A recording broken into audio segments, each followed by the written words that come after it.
Hoje eu quero compartilhar com vocês uma passagem que está lá em Lucas 24. Essa passagem ela me marca muito, já me emocionei muito lendo ela. Inclusive tem um louvor do Morada, que provavelmente você já escutou, que se chama Emaús. E esse louvor ele foi inspirado nessa passagem. Então, só para dar um contexto, lá em Lucas, no capítulo 24, a gente vê que Jesus ele tinha acabado de ressuscitar, né? As mulheres foram no sepulcro, não encontraram Jesus lá, e aí aparece um anjo do Senhor que diz aquela famosa frase: Por que procurais entre os mortos aquele que vive? Ele não está aqui, mas ressuscitou. E aí, a partir do verso 13, a gente chega nessa parte de fato onde fala de Emaús. Emaús era um povoado que ficava um pouco distante de Jerusalém. E a Bíblia diz que 2 discípulos saíram de Jerusalém com essa notícia de que Jesus tinha morrido e foram a caminho de Emaús. Então, assim, eles estavam desesperançosos, estavam chateados com a crucificação e tudo que tinha acontecido. E aí, enquanto eles estavam nesse caminho para Emaús, o próprio Jesus aparece para eles. Eles não reconheceram que era Jesus, eles estavam com os olhos fechados. Mas Jesus aparece ali do lado deles, começa a caminhar com eles e pergunta: O que vocês estão conversando? E aí um deles, que se chamava Cleopas, respondeu: És tu o único visitante em Jerusalém que não soube das coisas que ali aconteceram nesses últimos dias? E aí Jesus perguntou: Quais? E aí eles responderam sobre Jesus e começaram a contar toda essa história. E aí depois que eles terminaram de contar, Jesus fala o seguinte: Ó tolos, que demorais a crer no coração em tudo que os profetas disseram. Acaso Cristo não tinha de sofrer essas coisas e entrar na sua glória? E aí Jesus começa a contar desde Moisés, os profetas, tudo desde o início para eles. Quando eles estavam chegando a esse povoado Emaús, Jesus fez como se ele fosse embora, fosse seguir viagem. E eles insistiram para que Jesus ficasse ali com eles e passasse a noite ali. E aí eles sentaram à mesa com Jesus e a palavra de Deus diz: Estando com eles à mesa, Jesus pegou o pão e o abençoou, e partindo o distribuía. Então os olhos deles foram abertos e o reconheceram. E aí Jesus desapareceu. E eles disseram uns aos outros: Acaso o nosso coração não ardia pelo caminho quando ele nos falava e nos abria as Escrituras? E aí imediatamente eles voltam para Jerusalém. Gente, eu amo tanto essa passagem. Ela me marca muito, né, como eu falei, porque eu vejo que ela se relaciona muito com a gente no nosso dia a dia, na nossa vida, hoje em dia. Por mais que tenha sido uma passagem que aconteceu há muitos anos atrás, ela fala muito com a gente. Muitas vezes eu já me vi como esses 2 discípulos. Porque vamos pensar, esses discípulos, eles tinham vivenciado tudo que Jesus fez.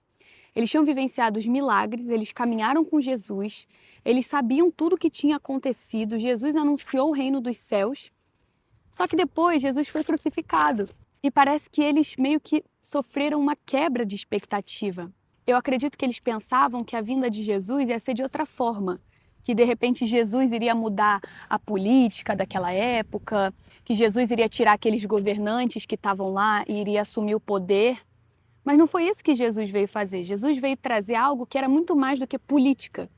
Jesus não veio só para mudar a ordem política da época. Jesus veio para trazer a vida eterna. Jesus veio trazer algo eterno, algo muito maior do que a política. Porque se a gente for parar para pensar, se Jesus mudasse a política naquela época, talvez teria mudado por um tempo e depois tudo ia voltar como estava antes.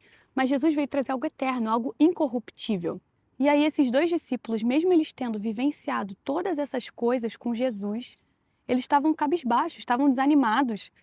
Logo depois que Jesus tinha morrido, eles já estavam indo para outro povoado, sendo que não era nem para eles saírem ainda de Jerusalém. Jesus ainda tinha propósito para eles em Jerusalém, tanto que mais à frente na palavra de Deus, depois Jesus reúne os discípulos já ressurreto, né? E ele fala assim: fiquem em Jerusalém, não saiam de Jerusalém. Eu vi uns estudos, inclusive, que dizem que Emaús significa fonte de águas quentes, ou alguma coisa assim. Então, era mais do que uma viagem de um povoado a outro, tinha um significado por trás. É como se eles estivessem saindo daquela fonte que eles estavam recebendo durante aquele tempo do ministério de Jesus e já querendo ir buscar em outra fonte. Algo muito importante de ressaltar é que essa tristeza e essa incredulidade deles impediu eles de reconhecer Jesus. Jesus estava ali do lado deles, caminhando com eles, e eles simplesmente não reconheceram. E muitas vezes na nossa vida isso acontece também. Às vezes a gente está com tantos problemas que a gente não entende, a gente fica tão imerso né, nos nossos próprios problemas, na nossa incredulidade, que Jesus está do nosso lado e a gente não reconhece. A gente precisa conhecer Jesus como nosso Senhor e Salvador de forma pessoal, de forma íntima. Eu acho incrível que esse Deus, mesmo tendo criado todas essas coisas, a gente olha para a natureza, eu vejo assim, a grandeza de Deus e eu falo, caramba, esse Deus ele não quer só me usar como uma serva, né? O propósito de Deus não é só usar a gente como servos, ele quer ter um relacionamento conosco, ele quer ter intimidade, ele quer que a gente tenha intimidade com ele quer que a gente o conheça profundamente. Muitas vezes também nos falta o discernimento espiritual na nossa vida. Às vezes acontecem algumas coisas, algumas dores que a gente passa, alguns problemas. Às vezes a gente sofre exatamente isso, essa quebra de expectativa, de achar que uma situação deveria ser de uma forma e às vezes foi de outra forma. E nos falta esse discernimento espiritual de entender, caramba, talvez Deus tenha um propósito muito maior.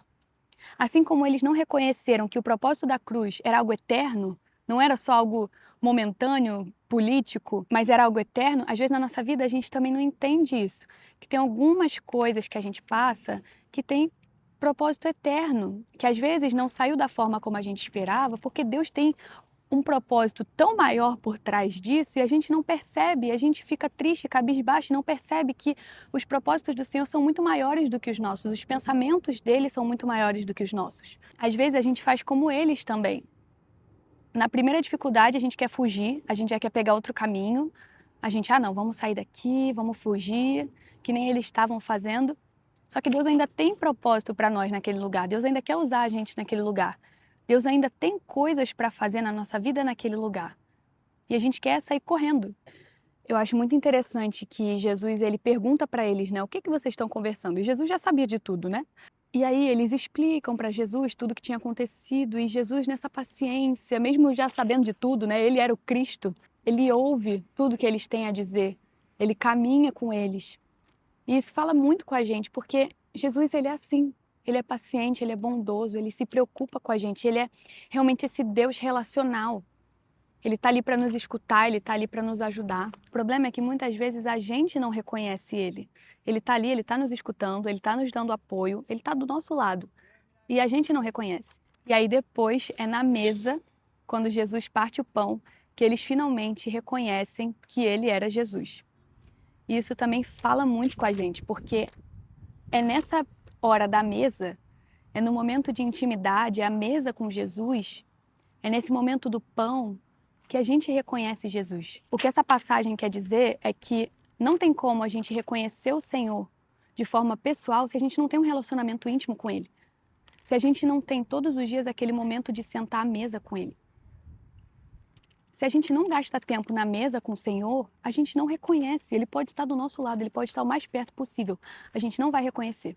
Então, nesse momento da mesa, Ele parte o pão e os olhos deles são abertos. E eu acho muito forte essa parte onde eles perguntam uns para os outros, né? Acaso não nos ardia o coração? Depois eles perceberam, né? Caramba, nos ardia o coração enquanto eles falavam, só que a gente não estava reconhecendo. E é impressionante que é só eles reconhecerem Jesus depois do partir do pão, eles imediatamente voltam para Jerusalém.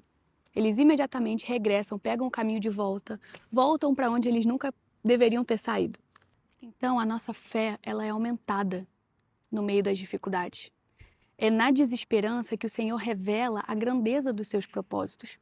Então, o que eu quero te dizer com tudo isso dessa passagem é não se desespere se você está passando um problema, se você está vivendo uma situação que você nunca imaginou, ou talvez você está vivendo uma quebra de expectativa de algo que você tinha certeza que ia ser de uma forma, você já estava até animado e de repente tudo mudou. Não se desespera. Os propósitos de Deus são muito maiores do que os seus propósitos. Os pensamentos do Senhor são muito maiores. A gente só vê isso aqui, a gente é muito limitado. O Senhor já viu a nossa história inteira. Então confia no Senhor, entrega para Ele as suas preocupações. Mesmo em meio à dor, não deixe de ter tempo com o Senhor. Sente à mesa com o Senhor, coloque isso como prioridade para você, porque é nesse momento que os seus olhos vão ser abertos, que o seu coração vai ser quebrantado, é nesse momento que você vai reconhecer a presença do Senhor com você e tudo vai ficar mais leve, tudo vai ficar mais fácil. Eu fico pensando, né, que depois desse momento que eles tiveram, eu imagino como que eles tiraram o peso das costas deles. Eles estavam tão chateados, tão tristes, e aí depois que Jesus tem esse momento com eles, eu imagino que eles devem ter ficado, caramba, Então, glória a Deus que isso aconteceu, glória a Deus pela crucificação, porque era um propósito muito maior do que a gente imaginava.